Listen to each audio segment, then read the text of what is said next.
This is history-making in Canada. A press conference to announce a milestone in addressing mistreatment and discrimination against First Nations families. I'm very pleased to announce that Canada and the parties have reached two significant agreements in principle.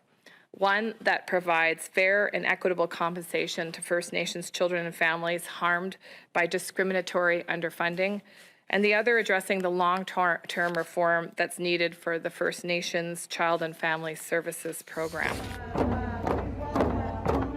It's been almost 15 years since Canada's Human Rights Tribunal ruled Child and Family Services had discriminated against First Nations children, leaving hundreds of thousands suffering trauma and spiraling into poverty.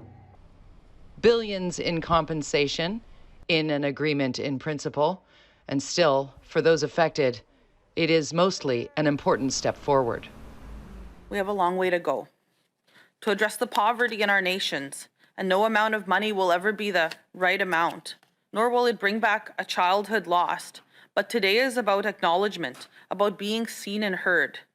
Children taken from their families and put into a system underfunded and ill-equipped to deliver the basics of life led to generational trauma, harm, and loss. This milestone announcement cannot turn back the clock, but if solidified by the deadline, will build the framework.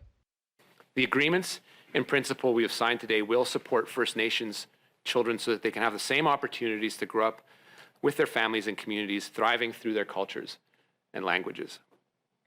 As a next step, and a difficult one, Canada and the parties will negotiate a final settlement agreement, which will map out how compensation will flow to First Nations children and families.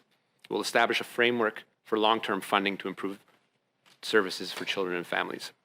The parties have until March 31st to finalize the agreement. Jody, Vance, Al Jazeera, Vancouver.